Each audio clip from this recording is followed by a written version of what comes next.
नमस्कार, कशा आहात सर्वजण? सर्वांना सर्वप्रथम श्री स्वामी समर्थ. तुम्हा सर्वांचा आजचा दिवस खूप छानाचा, आनंदाचा आणि आरोग्यदायी जाऊ दे, ही श्री आई जगदंबेची चरणी प्रार्थना करते आणि आजच्या आपल्या सुंदर अशा डेली ब्लॉगला सुरुवात करते. तर सकाळची वेळ आहे बघा ताईंनो, आणि सगळ्यांना शुभ सकाळ. तर बघा आता 6 वाजलेले आहेत आणि आता हल्ली थोडासा झोपायला उशीर होतो, त्यामुळे उठायलासुद्धा उशीरच होतो आहे.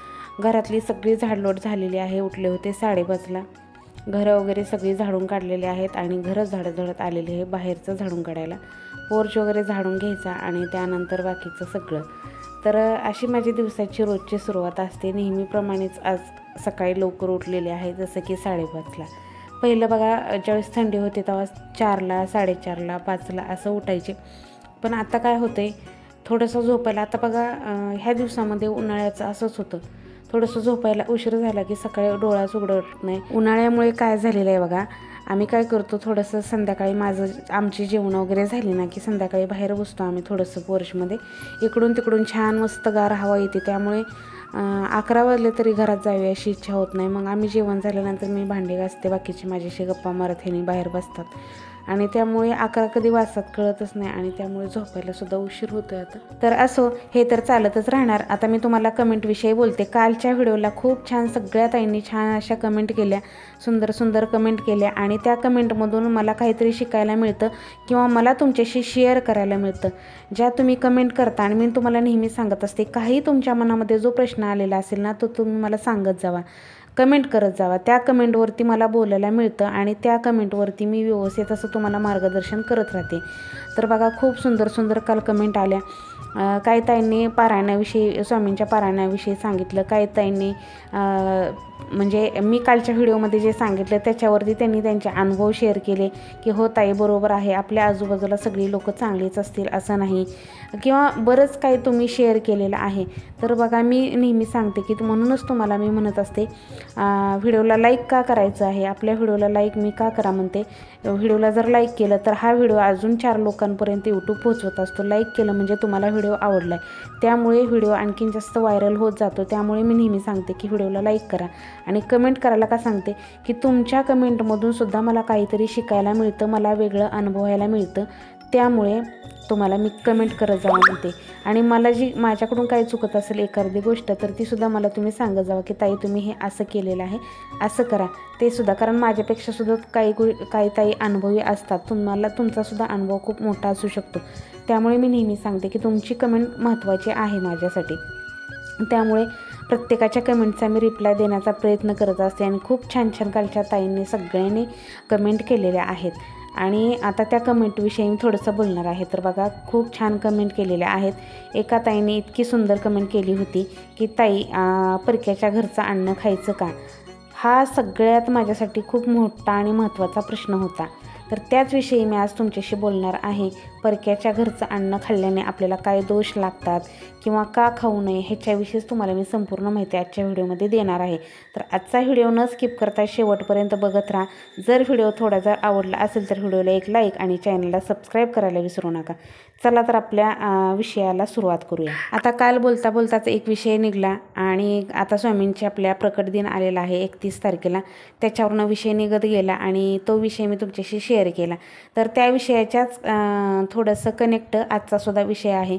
कालचा विषय होता की आपले प्रत्येकजणच आपल्या शेजारी किंवा आजूबाजूला आपले चांगलं पाहणारीच लोकं असतील असं नाही. निगेटिव्हिटी जी आहे ती आपल्या आजूबाजूला असते पण आपल्याला माहिती नसतं.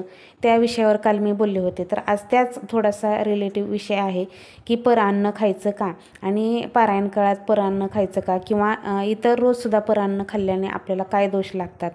तर बघा त्याच्या अगोदर मी तुम्हाला थोडंसं स्वामींच्या पारायणाविषयी सांगते. स्वामी म्हणजे आपलं पारायण आता 21 दिवस पारायण करायचं आहे. तर आता मी सांगितलेलं आहे ज्यांना जमत असेल त्यांनी करा. एक मांडी पारायण करायचं शक्य नाही, कारण 1-1.25 तास काय जणाला प्रॉब्लेम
कसं आहे बघा, आता सेवेचा भाग तर थोडासा अलगच आहे, ते सांगते तुम्हाला मी.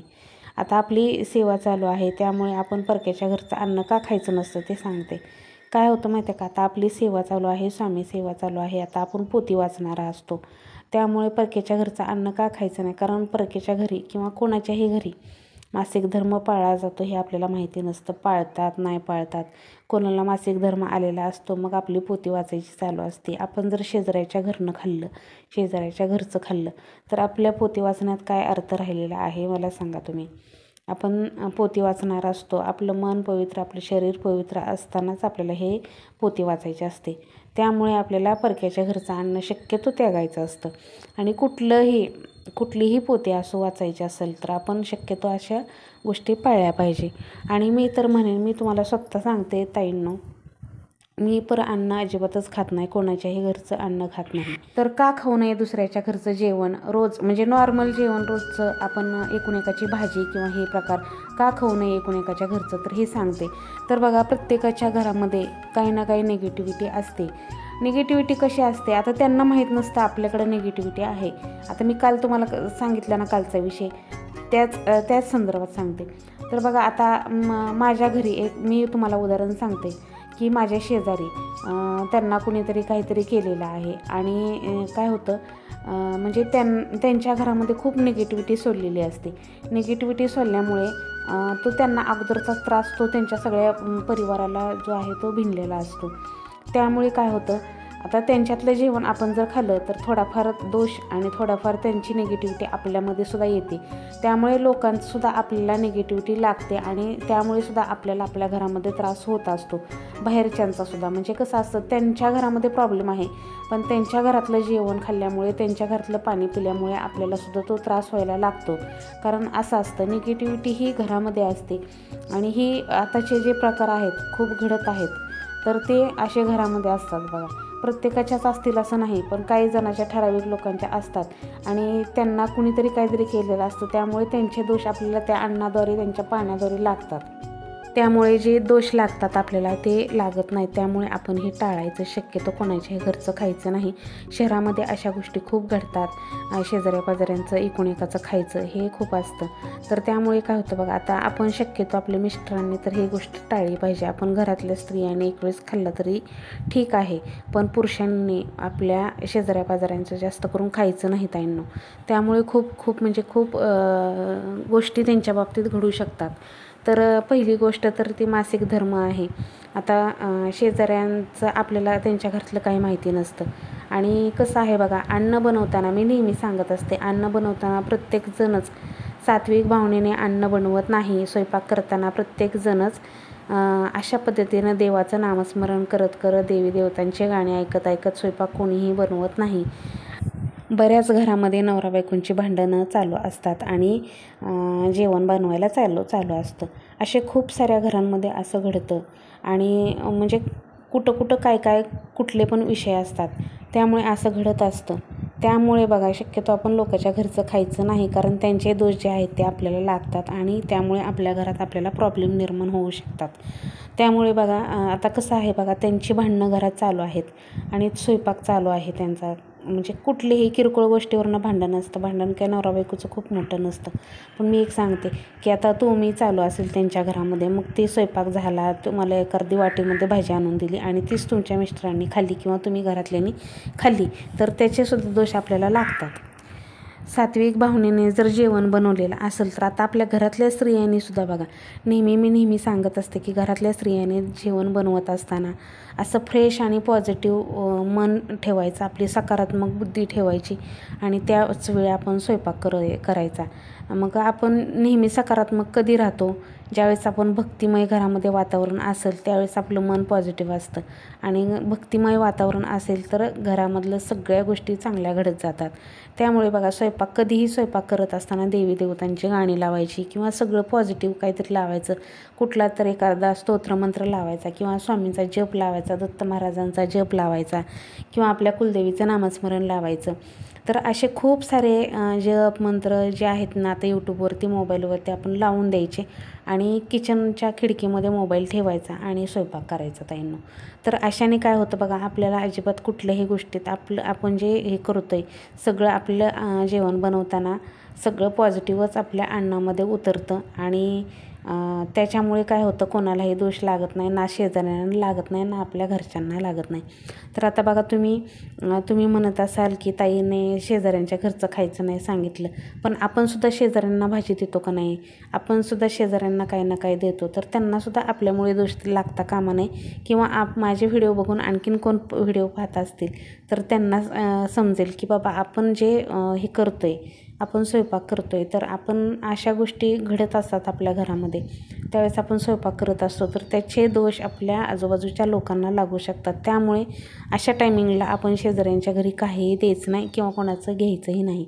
तर ह्या गोष्टी जरी पाळल्या तुम्ही तर बऱ्याच गोष्टीमधून आपली सुटका होऊ शकते ताईंनो. आता झालं हे रोजच्यासाठी, म्हणजे रोज आपण दुसऱ्याच्या घरी जेवण कशा पद्धतीनं बनवलं जातं हे तुम्हाला मी सांगितलेलं आहे. दुसऱ्याच्या घरी किंवा आपल्यासुद्धा घरी एखाद्या वेळेस बघा किरकिर झालेली असते, घरामध्ये किरकिर चालू असते आणि आपण स्वयंपाक करत असतो, नवरा बायकोचं काही कारणास्तव खटकतं किंवा काही होतं, त्या दिवशी बघा आपण स्वयंपाक करत असलो तसं जर झालेलं असेल तर ते खूप बेकार असतं. त्यामुळे काय होतं, सगळी नकारात्मकता अन्नामध्ये उतरते आणि त्यामुळे काय होतं, ते जेवणसुद्धा बघा आपण केलं तर आहे पण विष खाल्ल्यासारखं असतं. त्यामुळे प्रत्येकाच्या घरामध्ये आपण जाऊन पाहू शकत नाही की जेवण कसं बनवलेलं आहे किंवा काय होतं जेवण बनवताना. त्यामुळे ह्या गोष्टी शक्यतो पाळायच्या आहेत. शक्यतो टाळता येईल तेवढं टाळायचं. आता तुम्हाला सांगते मी, आता मला जसं की मी पुणे सोडून येऊन मला इथं 3 वर्ष व्हायला आलेले आहेत. पण जसं 3 वर्ष झालेले आहे तसं मी कोणाच्याही घरचं काहीही खात नाही.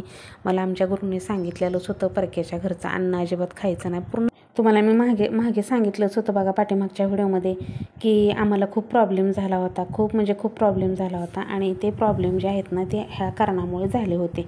त्यामुळे शक्यतो बाहेरच्या व्यक्तींचं, बाहेरच्या शेजाऱ्या पाजाऱ्यांचं शक्यतो खाणं टाळायचंच. कारण काय होतं, आता तुम्हाला मी सगळ्या गोष्टी फोडून नाही सांगू शकत, पण बऱ्याच गोष्टी सांगितलेल्या आहेत. आता सांगितलेलं आहे की मासिक धर्म सांगितलेला आहे, स्वयंपाक बनवताना निगेटिव्हिटीचं सांगितलेलं आहे. त्यामुळे शक्यतो नाहीच खायचं. आणि बघा किती सुखी जीवन बनतं आहे ते तुम्हाला, तुमचा रिझल्ट तुम्हाला कळेल लोकांच्या घरचं खाणं बंद केल्यानंतर, परक्याच्या घरचं खाणं बंद केल्यानंतर जो रिझल्ट आहे ना तो तुम्हाला तुमच्या ह्याच्यातच तुम्हाला अनुभवायला मिळेल. तर बघा मी तर खात नाही आणि 3 वर्ष झालेलं आहे, मी पूर्णपणे बंद केलेलं आहे, मी कोणाच्याही घरचं खात नाही. आणि पुण्यामध्ये मी सुद्धा होते बरं का, ज्यावेळेस राहिला त्यावेळेस आमचं व्हायचं एकूण एकाला देणं घेणं व्हायचं, अशा गोष्टी व्हायच्या. तर त्याच्यामुळे बरेचसे आपल्याला दोष लागतात आणि त्यामुळे आपल्याला बरेचसे प्रॉब्लेमलासुद्धा सामोरं जावं लागतं आणि खूप म्हणजे मोठे प्रॉब्लेम जे आहेत ना ते आपल्या जीवनामध्ये येतात, अडीअडचणी येतात आणि ह्या न सुटणाऱ्या असतात, लवकर ह्याच्यातनं मार्गसुद्धा सापडत नाही. त्यामुळे शक्यतो ह्या गोष्टी टाळायच्या आहेत. प्रत्येकानेच ह्या गोष्टीची काळजी घेतली तर कोणापासून त्रास होणार नाही. तर असं काय मी फक्त शेजाऱ्यांना दोष देत नाही, आपल्यापासून सुद्धा बघा बाकीच्यांना त्रास होऊ शकतो. त्यामुळे आपण पण कोणाचं खायचं नाही आणि आपलंही कोणाला द्यायचं नाही. ह्याच्यातनं काय होतं, आपल्यापासून कोणाला त्रास होणार नाही आणि कोणाचाही आपल्याला त्रास होणार नाही. तर अशा पद्धतीनं हे सगळ्या गोष्टी घडत असतात. त्यामुळे मी एक छान अशी काल त्या ताईंनी सुंदर कमेंट केली आणि त्या कमेंटचं इतकं छान उत्तर तुम्हाला मी दिलेलं आहे ताईंनो. तर खरंच त्या ताईंचे खूप आभार. अशाच छान मला अशा कमेंटमध्ये तुम्ही काय विचारत जावा, त्याच्यावरनं माझे जे आठवणीत येईल, जे हे होईल ते मी सांगत जाईल तुम्हाला. आणि मी फक्त माझंच मार्गदर्शन तुम्हाला देत नाही ताईंनो, हे माझ्या गुरूंनी मला मार्गदर्शन दिलेलं आहे, तेच मी मार्गदर्शन तुम्हाला देत असते. ही काय मी कुठलीही गोष्ट अशी कुठून ऐकून आले आणि सांगितलं असं नाही ताईंनो, ह्याच्यात माझ्या गुरूचा 100% वाटा आहे आणि माझ्या गुरूंनी ज्या गोष्टी मला सांगितलेल्या आहे, जे ज्ञान सांगितलेलं आहे तेच ज्ञान मी तुमच्यापर्यंत पोहोचवण्याचा माझ्या व्हिडिओद्वारे प्रयत्न करत असते. तर आज मंगळवार आहे, आईसाहेबांचा वार आहे, तर आज छान पुसून लुसून सगळी देवपूजा असणार आहे. तर बघा सगळे व्यवस्थित अशी डीप क्लिनिंगवरून देवारा घालून आतनं सगळीकडून पुसून व्यवस्थित असं कापड बदलून आजची देवपूजा असते. तर मंगळवारी शुक्रवारी माझी पूर्ण क्लिनिंग असते, देवघराच्या आजूबाजूची, देवघराची सगळी साफसफाई रोजची तर असतीच, पण आपण रोजची एखाद्या दिवशी असंही करू शकतो. पण आज माळा वगैरे पुसून सगळं चकाचक क्लीन करून देवपूजा असते. तर आजचा व्हिडिओ न स्किप करता शेवटपर्यंत बघा ताई. आणि काय होतं बघा, मी काय व्हिडिओमध्ये जी जी माहिती सांगते तुम्हाला, हे 100% म्हणजे 100% त्याच्यातनं तुम्हाला रिझल्ट जाणवतील अशीच मी आशा करते. कारण तुम्ही जर ह्या गोष्टी केल्या तुमच्या जीवनामध्ये बराच असा फरक पडू शकतो ताईंनो, माझ्या जसा पडलेला आहे तसा. त्यामुळे मी तुम्हाला हे सांगत असते. आता बऱ्याच मला कालच्या ह्याच्यावरनं सुद्धा मला खूप कमेंट आल्या की ताई तुम्ही अगदी बरोबर बोललात, आम्हालासुद्धा अशा प्रॉब्लेमला फेस करावं लागलेलं आहे, आम्हीसुद्धा अशा प्रॉब्लेमला फेस केलेला आहे, आम्हालासुद्धा असे गोष्टी झालेल्या आहेत. त्यामुळे आपल्या आजूबाजूला सगळी लोकं चांगलीच असतील किंवा सगळ्या गोष्टी चांगल्याच असतील असं नसतं. असं गृहीत धरून चालायचं नाही. काही गोष्टींना आपण सांभाळून राहिलं तर आपलं पुढचं जे आहे ते नुकसान होणारं असतं ना, ते वाचतं. त्यामुळे अशा गोष्टी जास्त करून हे करायचं. तर बघा, आज मंगळवार आहे तुम्हाला सांगितलेलं आहे. आणि काल एका ताईंनी कमेंटमध्ये सुद्धा सांगितलं होतं की ताई ओली हळद करा आणि मळवट भरा तर खूप छान लागतो मळवट. तर त्या ताईंनी सांगितल्याप्रमाणेच मी आज मस्त असं नुसता मळवट हे केलेलं आहे, हळद ओली करून. तर इतका छान बसला. आणि बघू शकता आईसाहेबांना मळवट किती उठवून दिसतोय. खरोखरच असं आईसाहेबांच्या मूर्तीला असं बघतच राहावं वाटतं, इतकं छान दिसतं. तर आज मंगळवार आहे आणि आज शक्यतो तुम्हाला सांगते, बिना फुलांची माझी देवपूजा आज तुम्हाला पाहायला मिळणार आहे. बिना फुलांची देवपूजा केली तरीसुद्धा बघा देवघरामध्ये किती गजबज असं गजगज करते.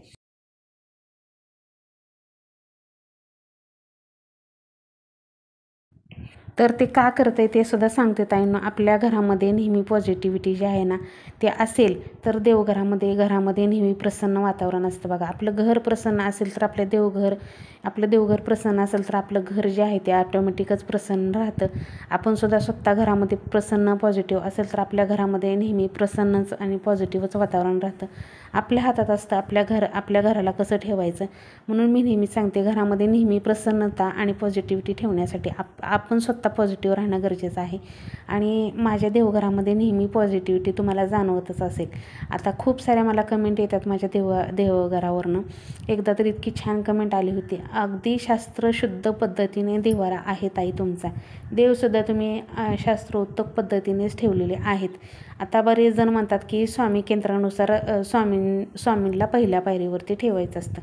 तर नाही ताईंनो, मी तुम्हाला स्वतः सांगते, आपल्या देवघरामध्ये स्वामी केंद्रानुसार असो किंवा आपलं देवघर जे आहे ते आपल्या ह्याच्यानुसार ठेवायचं असेल तर तुम्हाला सांगते, सगळ्यात वरची पायरी म्हणजे आपल्या कुलदेवीचं स्थान असतं. पहिली पायरी म्हणजे सगळ्यात वर्चस्व जे आहे ते आपल्या कुलदेवतांना द्यायचं. त्यांनाच पहिला मान असतो आपल्या ह्याच्यात. कुलदैवत आपले सर्वात अगोदर येतात. त्यानंतर बघा आपले गणपतीराया असतील, स्वामी समर्थ महाराज असतील, गणपतीरायालासुद्धा पहिलं स्थान जे आहे ते द्यायचं असतं. त्यामुळे बघा बरोबर मधोमध गणपती बाप्पा ठेवलेले आहेत. पहिल्या स्टार्टिंगला एकदम वरच्या पायरीवरती आपले कुलदैवत सगळे ठेवलेले आहेत, वरच्या दोन्ही पायऱ्यांवरती. आता बघा मी परवा उतरंडी ज्या आहेत ना त्यावरती ठेवल्यात, आणखीन चांगलं दिसावं म्हणून. उतरंडी माझ्या खाली होत्या बघा, तर उतरंडीसुद्धा आता वरती ठेवलेल्या आहेत. आणि त्याच्याच मधोमध आपले कुलदेवी म्हणजे आईसाहेबांना ठेवलेलं आहे. आणि खंडेरायांची मूर्ती जी आहे तीसुद्धा तिथंच ठेवलेली आहे. आणि 2 नंबर पायरीवर आहेत ना टाक आहेत ठेवलेले, आणि तिथंच स्वामींना मी जागा केलेली आहे आणि स्वामींना पण ठेवलेलं आहे. आता देवामध्ये भेदभाव नसतो बघा ताईंनो, की ह्याला वरची पायरी त्याला वरची पायरी, तसं नसतं. पण एक तुम्हाला सांगते की आपल्या कुलदेवतांना सगळ्यात महत्त्वाचं पहिलं स्थान जे आहे ते आपल्या कुलदेवतांना द्यायचं, गणपती बाप्पांना द्यायचं. आणि त्यानंतर बाकीचे इतर देवता येत असतात.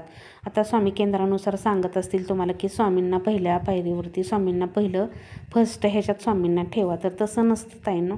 कसं आहे, सगळ्यात अगोदर आपल्या गणपती बाप्पांना आणि कुलदेवतांना असतं, त्यानंतर बाकीचे इतर सगळे देवता येतात.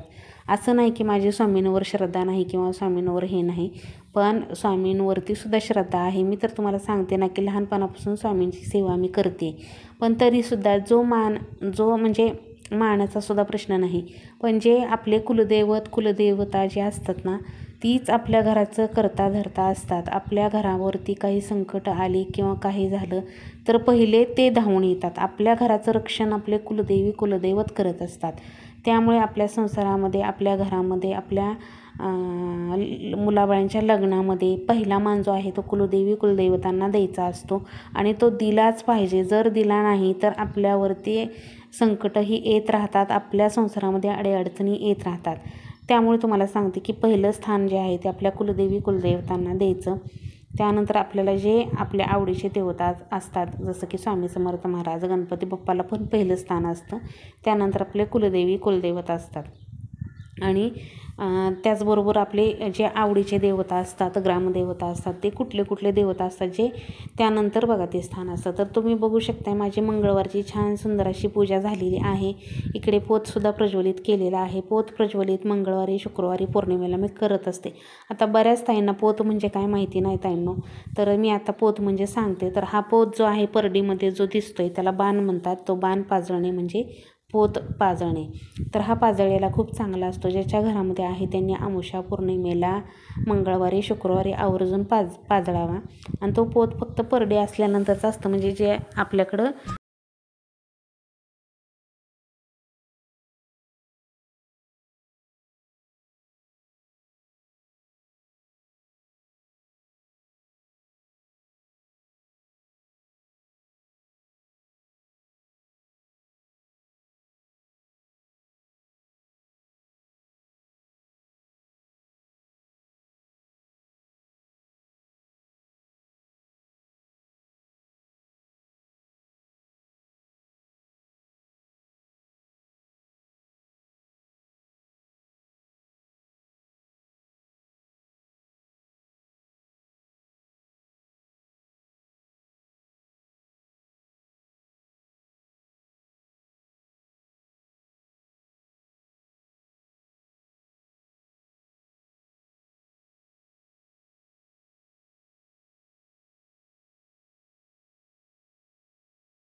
तर बघा ताईंनो, आज उठल्यापासून म्हणजे सकाळी 6 वाजल्यापासून 12 वाजेपर्यंत नॉनस्टॉप तुमच्याशी रुटीन शेअर केलेलं आहे ताईंनो मी.